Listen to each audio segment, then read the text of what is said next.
What happens when a Hollywood golden boy, praised for his sensitivity and restraint, suddenly finds himself cornered under studio lights, facing a question sharp enough to draw blood?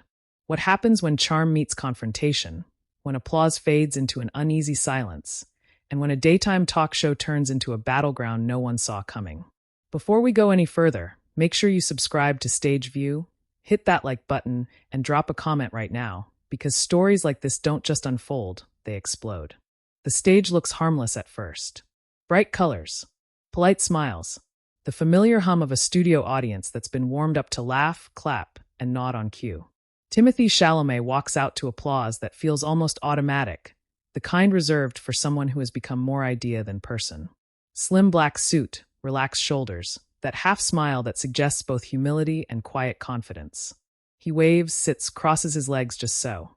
Sunny Hostin leans forward slightly, papers in her hand, eyes alert. There's warmth in her greeting, but something else too. A stillness beneath it. The early moments are smooth. They always are. A joke about schedules. A laugh about late-night shoots. Timothy talks about craft, about losing himself in roles, about how fame still feels unreal. The audience eats it up. Sunny nods, lets him speak, lets him settle in. But then her tone changes. It's subtle. The way a storm announces itself not with thunder, but with pressure in the air. She mentions a comment, an interview, a quote that's been circulating online, shared, dissected, argued over. Timothy's smile tightens just a fraction. He knows what's coming. Everyone does. The audience quiets, sensing the shift. You said, Sunny begins carefully, deliberately, that actors should be allowed to make mistakes without being canceled, that art requires freedom. Some people felt that comment dismissed real harm. How do you respond to that? The words land heavier than they sound. Timothy inhales, slow, measured. He looks down for a second, then back up. I think, he says, choosing each syllable, that growth comes from space to learn. I never meant to dismiss harm. I meant, Sunny doesn't interrupt, but she leans in more. But can you see why people felt dismissed? There it is. Not an attack. A challenge. Timothy nods, but the nod is tense. Of course. And I take responsibility if my words hurt anyone. But I also think context matters. A murmur ripples through the audience. Context. That word. Sunny's expression changes again. Context matters, she repeats softly. But accountability matters too. The cameras catch Timothy blinking. Once. Twice. His fingers interlace, then unclasp. He smiles again, but now it's fragile, like glass under pressure. I agree, he says. I just think we sometimes jump to conclusions without allowing conversation. Sunny tilts her head. Isn't this the conversation? Laughter breaks out, nervous and scattered. Timothy laughs too, but it's delayed, uncertain. The host beside Sunny glances between them, sensing something slipping out of control. For a moment, it feels like it might pass.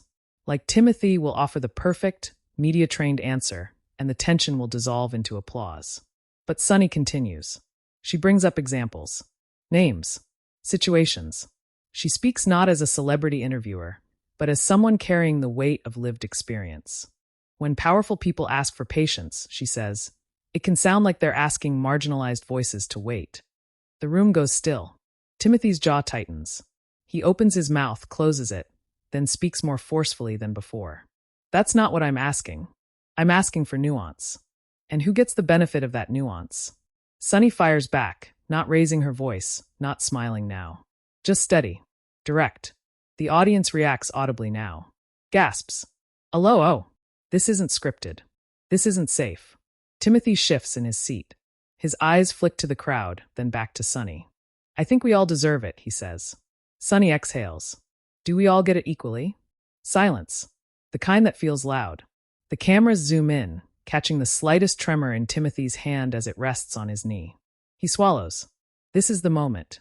The viral moment, even if no one knows it yet. I'm an actor, he says slowly. I tell stories. I'm learning like everyone else. Sunny nods, but she doesn't yield. Then listen, she says. The applause is hesitant, fractured. The segment moves on, but the air never fully recovers. Timothy smiles through the rest, answers lighter questions, but something has shifted. The audience can feel it. He stands to leave, waves again, but the applause sounds different now. Less automatic. More complicated. Backstage, whispers begin. Phones come out. Clips are already being cut, captions written before the show even ends. Did you see that? Sunny didn't let him slide. Timothy looked shook. By the time the episode airs on the West Coast, the internet is on fire. Short clips rack up millions of views in hours. Comment sections split down the middle. Some praise Sunny for holding her ground, for asking what others wouldn't. Others rushed to Timothy's defense, insisting he was misunderstood, ambushed, treated unfairly. Hashtags trend. Reaction videos multiply. Body language experts analyze every blink, every pause. One frame of Timothy staring down, lips pressed together, becomes a meme overnight. But behind the screens, there's a human cost. Timothy sits alone later that night, scrolling, watching strangers argue over his intentions. He replays the moment in his head. Could he have said it differently? Should he have pushed back harder? Should he have listened more? Sunny, meanwhile, stands by her words. In interviews, she explains that discomfort is part of progress. That conversations aren't meant to be comfortable. She receives praise and hate in equal measure. Her inbox fills with messages from viewers thanking her, and others telling her she went too far. The clash takes on a life of its own. Articles frame it as a generational divide. Others call it a lesson in accountability. Some say it was television at its best. Others call it a setup. What's undeniable is this. For a few charged minutes, a daytime talk show cracked open something raw. It exposed the fragile line between celebrity and accountability, between intention and impact. Days later, Timothy releases a statement. Carefully worded. Thoughtful.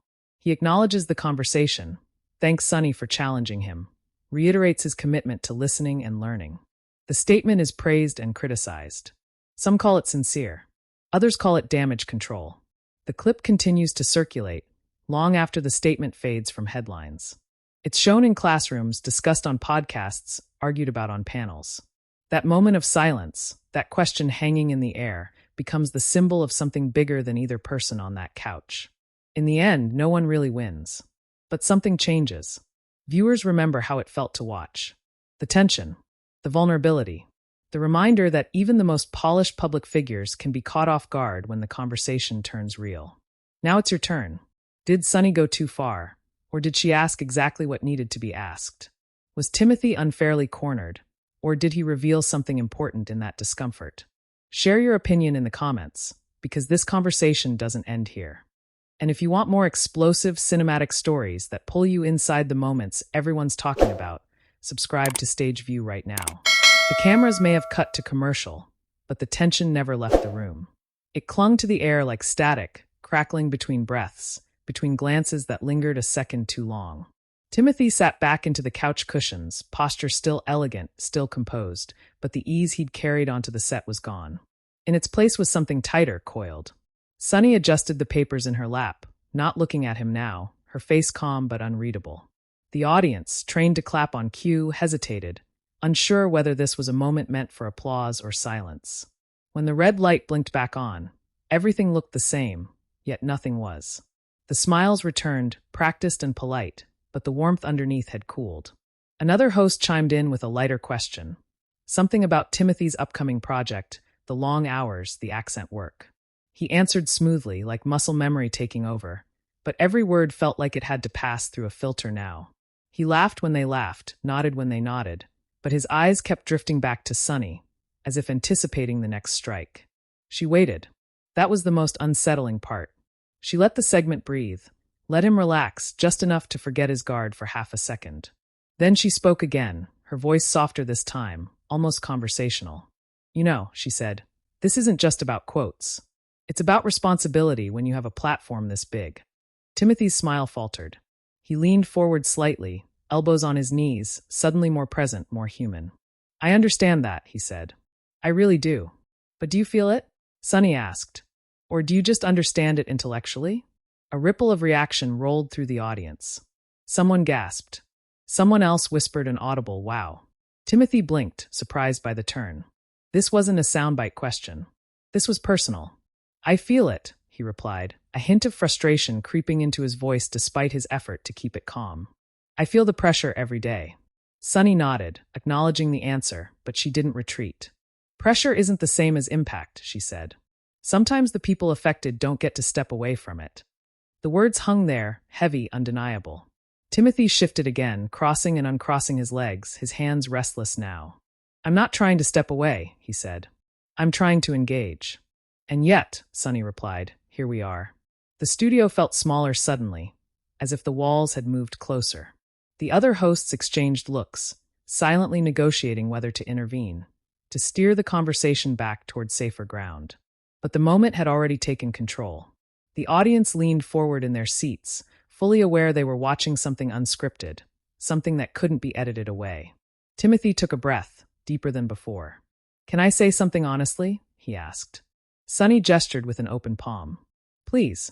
I think there's this expectation," he began, words coming slower now, "that public figures should have perfectly formed opinions at all times.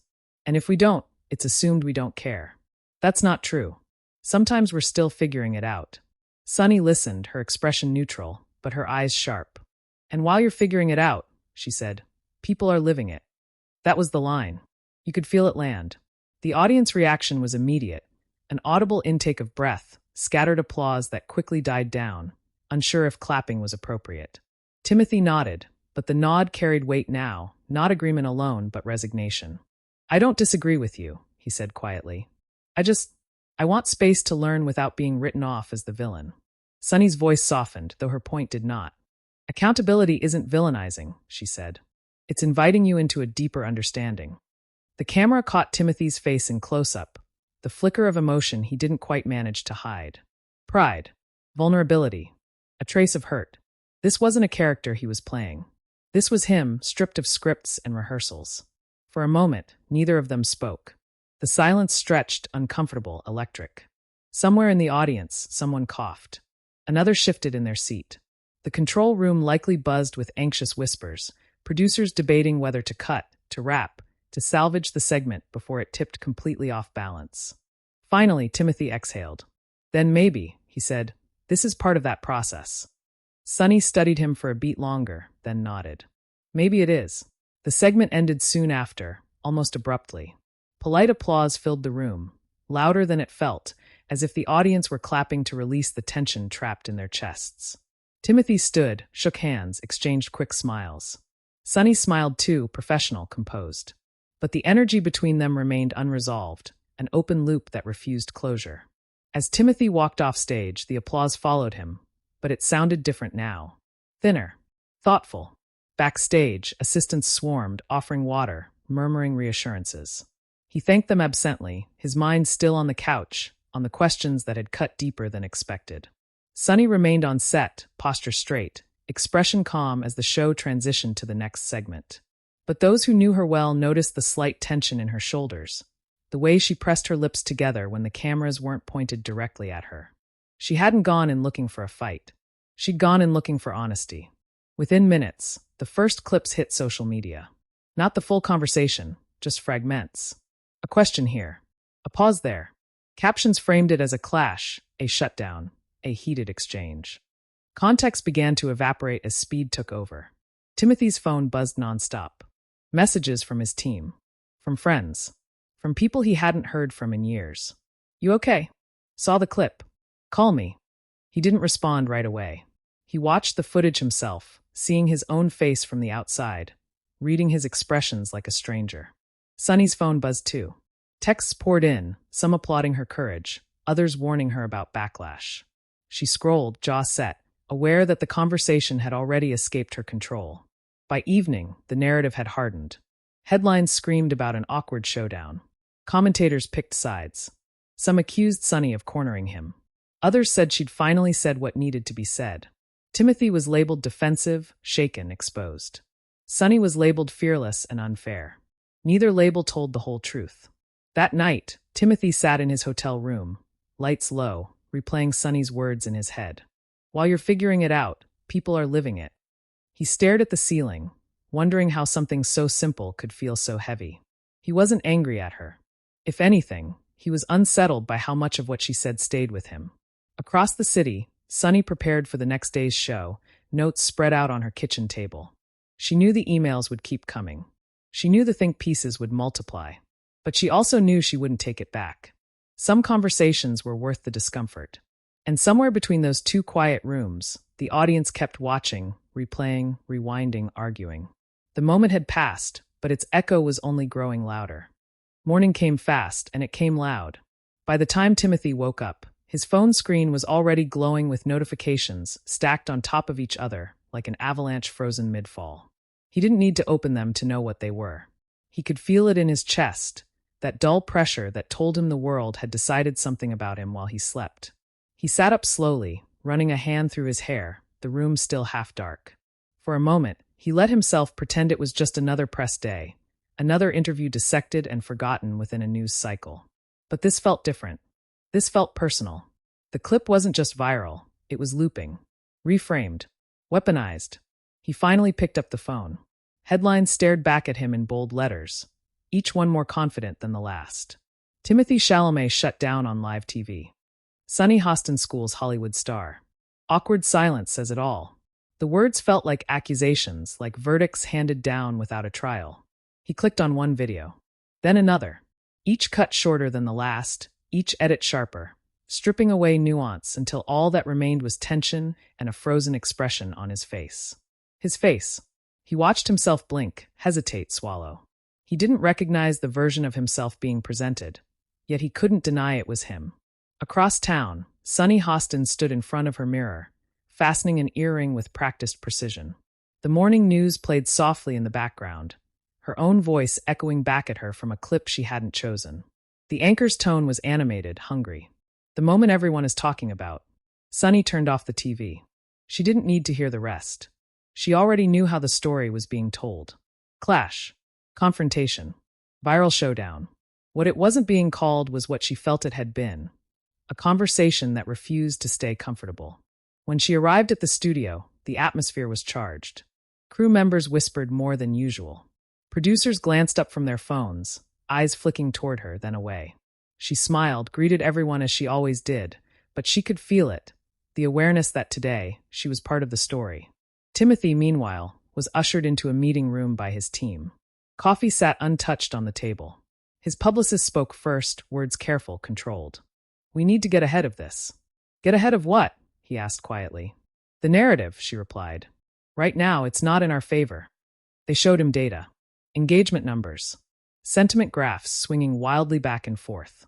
His name trending alongside words like defensive, fragile, entitled. He stared at the screen, jaw clenched. "I didn't say anything offensive," he said. "No," his manager agreed. "But perception doesn't care about intent." That sentence hit harder than any headline. Perception doesn't care about intent. It echoed Sunny's words from the couch, twisted into a new shape. Impact over intention. He leaned back, eyes closing for a second. "What do you want me to do?" he asked. "We draft a statement," the publicist said. "Thoughtful, reflective. You acknowledge the conversation, emphasize listening and growth. No defensiveness." Timothy opened his eyes. "And if that's not enough?" She hesitated. "It has to be."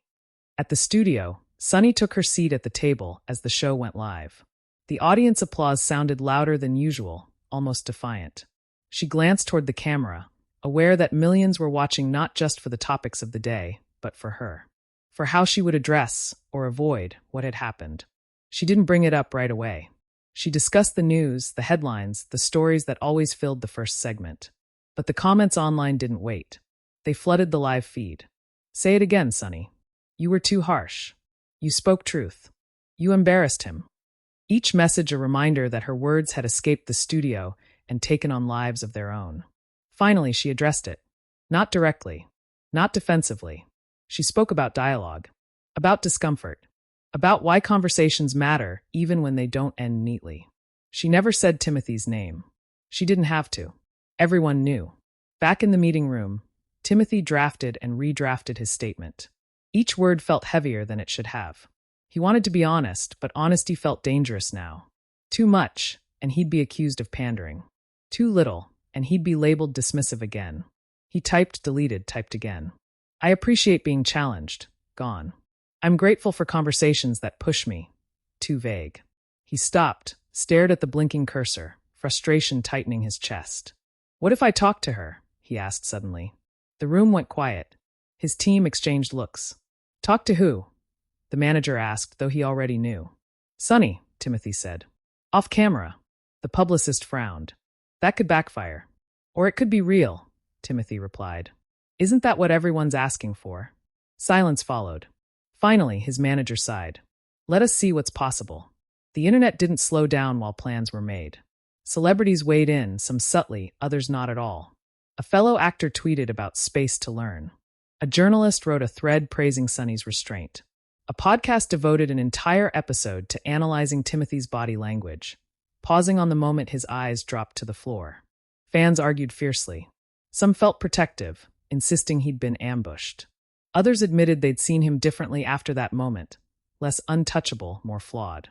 The divide grew sharper by the hour. That afternoon, Timothée finally posted his statement. It was calm, measured. He spoke about listening, about accountability, about appreciating difficult conversations. Within minutes, reactions poured in. Thousands of likes.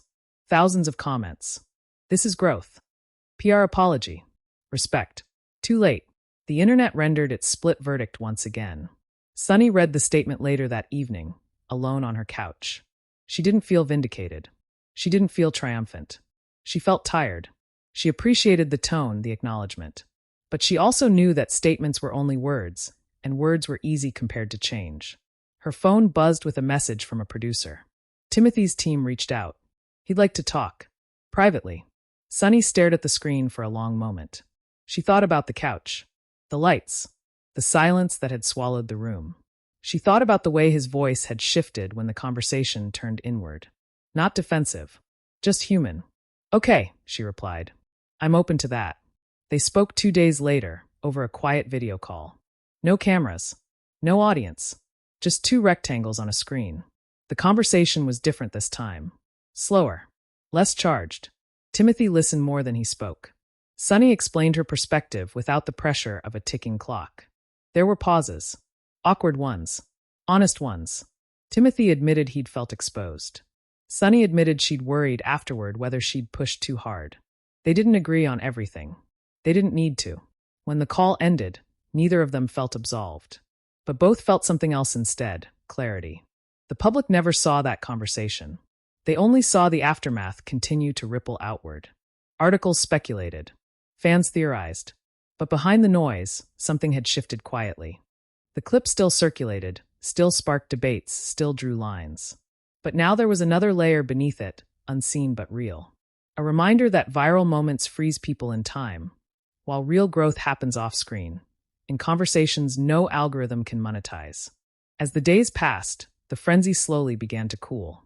Not disappear, just settle. The story moved down the trending lists, replaced by the next outrage, the next confrontation. But for those involved, it didn't vanish so easily. Timothée returned to set with a new awareness, the words from that couch echoing in his head during quiet moments between takes.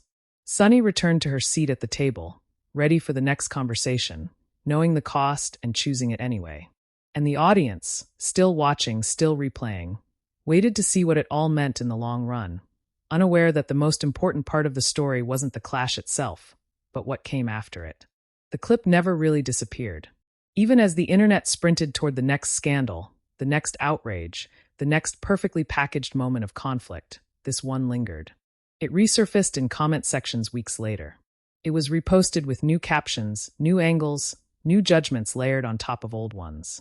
The silence between Sunny Hostin and Timothée Chalamet became a kind of cultural shorthand, a pause people referenced when talking about accountability, privilege, discomfort. It had stopped being just an interview. It had become a symbol. In studios and living rooms, people argued about it like it was personal. Some watched it again and again, convinced that if they replayed it one more time, they'd finally catch the exact moment where things went wrong, or right. Others refused to watch at all, exhausted by the cycle, tired of seeing human beings flattened into talking points. The audience at The View remembered it differently. People who had been in the room that day told friends about the feeling more than the words. About how the air changed. About how applause didn't know where to land. About how, for a brief stretch of time, it felt like the show had peeled back its glossy surface and exposed something raw underneath. Sunny felt the aftermath everywhere she went. At the grocery store, a stranger stopped her and said, "Thank you for saying what you said." In an airport, Another shook their head and muttered that she'd gone too far. Praise and criticism blurred together until they became noise. She learned to breathe through it, to remind herself why she'd asked the question in the first place. Not for virality, not for dominance, but because silence, to her, had always felt heavier than backlash. On set, things eventually returned to routine. The lights, the laughter, the rhythm of daytime television. But there was a new awareness now, a quiet understanding among the hosts that any conversation could tip into something bigger than planned. That viewers were hungry not just for entertainment, but for truth, however uncomfortable it might be. Timothée carried the moment differently. He didn't talk about it much in interviews. When it came up, he acknowledged it briefly, carefully. But people close to him noticed the change in smaller ways. The way he paused before answering certain questions. The way he listened longer in rooms where he might once have spoken faster. The way he seemed less interested in being liked and more interested in being understood. On a late-night set weeks later, a host tried to bait him, mentioning the interview with a grin, fishing for another viral reaction.